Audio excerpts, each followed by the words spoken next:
On non-violence and the masses. My dear comrade, I cannot pass over the question of non-violence without making a few remarks. It is an important question, so even at the risk of taxing your patience, I persist in a mutual understanding of it. First of all, you are wrong in classifying us among those romantic revolutionaries who preach violence without having the slightest notion of the gravity involved in the question. We are not enamored with the idea of violence as an idea. We are not militarists. But we are realists. That is all. We have never preached the use of indiscriminate violence. What we have done, still do and will always do is to oppose the cult of non-violence, which is a dangerous cult, and must be exposed in its true sinister significance.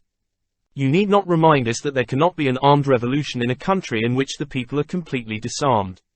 Everyone who does not have the illusion that the motherland can be freed by bombs and pistols, understands this hopeless plight of the country and appreciates the gravity of the situation. But there is a great difference between not preaching violence and preaching non-violence with a vengeance. If the idea behind the latter is to keep clear of the penal code, then the whole thing becomes miserably static. You cannot conform the program of a political party to the vagaries of the penal code. This has never been done anywhere in the world. And it will not be otherwise in India. For example, shall the new party have a clear political program? Labour Swaraj is not any more comprehensible than the Mahatma Swaraj, which was a mental state. Every political party in India must define its attitude vis-a-vis imperialism. We have to declare what the political character of this Labour Swaraj will be. Will it be dominion status, or does it require separation from all imperial connection? These are not sentimental questions. Hard facts of economics are involved in them.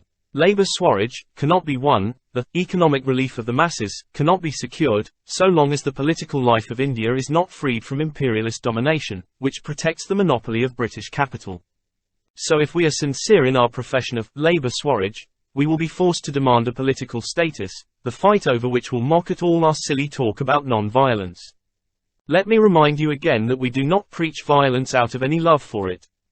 We are not more bloodthirsty than Maharaj Buddha, or the Mahatma Ji.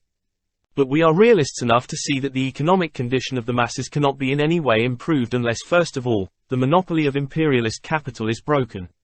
What does this lead to? It means that a party of workers and peasants must necessarily fight for complete national freedom and the establishment of a republic. As soon as a party commits itself to this first principle of politics, it logically launches itself on a career which will inevitably bring it into conflict with the penal code and to frequent encounters with the wily custodians thereof. Thus, the simple use of the term non-violence cannot save us from the clutches of the IPC. Unless this magic term eventually damns our whole program and makes of us despicable hypocrites. There is another aspect of the question. To define clearly that our political program calls for the complete separation from all imperial connection and the establishment of a national republican government does not by any means lead to the committing of futile acts of terrorism, or even to an immediate armed revolt.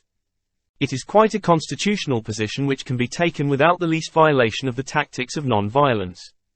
In Great Britain, one can freely give vent to this political principle, and the Independence Party of Hazrat Mohani has taken up the same position, under the protection of the constitutional safeguards of bourgeois democracy. Further, where do you find any preaching of violence in our action program? Our tactics can be summarized in the phrase, mass action. No party of workers and peasants can be built without subscribing to these tactics. We do not preach insurrection, nor do we incite to bloodshed, so we are innocent as far as legal technicalities are concerned. But imperialism does not follow such a sterile statical course.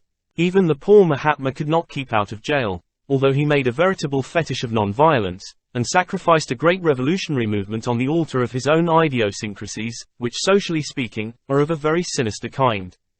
It is not legal or technical violence that the ruling class is apprehensive about. Such outgrowths can be dealt with rather easily.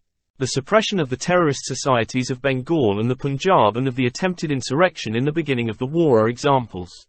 The government dread more than anything else the least signs of social violence, manifested through any political movement of the masses. Therefore, any party which will reflect the needs, desires, and spirit of the masses, cannot be considered peaceful in so far as the ruling class is concerned. You cannot fool the government by shouting from the housetops the refrain, "We are a party of non-violent revolutionaries." As soon as a party is formed with the object and determination to conquer freedom for the toiling masses, the wrath of the government, as well as of our own property classes, will be invoked. The mere use of the phrase, non-violence, cannot avert this eventuality. My suggestion is to drop the term non-violence from our program, but to be careful that no attempt at premature action is made. On the other hand, we shall not preach violence as such. We shall simply state our political demands, economic program and social ideals, and formulate in clear language the method of fight by which we propose to realize this program, that is, by the widespread and militant use of direct action by the working masses. I cannot share your pessimism about the spirit of the masses. The events of the last several years, and those which are taking place even in these days of depression, do not permit me to realize that it will take 1 or 2 generations before we can rouse the masses to organize. The fault is not with the masses, but with the so-called leaders. Then, if it is true that the masses are as apathetic as you picture, why talk of a party of the workers and peasants? We must sacrifice a bit of our cherished subjectivism before we can take a healthy view of the situation. You will excuse me if I point out some flaws in your generally admirable spirit. Unconsciously, by not approaching the problem from quite the right angle, you are already limiting the scope of the party. You would give the first place to the relief of economic conditions. Here you undertake something impossible.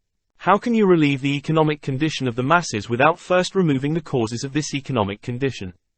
Our program, no doubt, calls for the socio-economic freedom of the producing classes.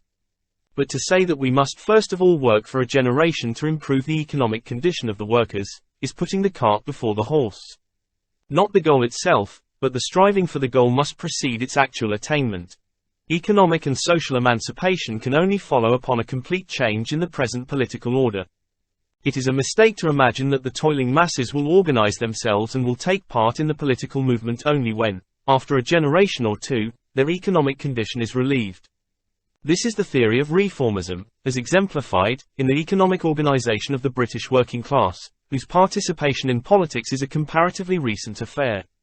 By narrowing the primary aim of our party to the economic relief of the masses, you necessarily limit the scope of activity to reformist trade unionism and rural cooperative movements. This originally is not what you aim at. Our task, which demands the organization of a working class party altogether free from upper class meddling, is to organize and lead the toiling masses in the fight which will conquer step by step the freedom of their class and eventually of the whole society. Therefore, let us clarify our views by such a formulation of the question. Our object is the economic freedom of the producing classes. This ultimate goal will be attained after a long and bitter struggle. Therefore, our primary task is to organize the masses and lead them in the struggle for economic freedom. Looked at from this point of view, the whole scheme of organization, tactics, plan of action, etc., assumes a changed aspect. Yes, we must fight, struggle, be ready for defeats and disappointments, but once we have consciously set our feet on the right road, with a clear vision of the task ahead, nothing can daunt us and all causes for pessimism disappear.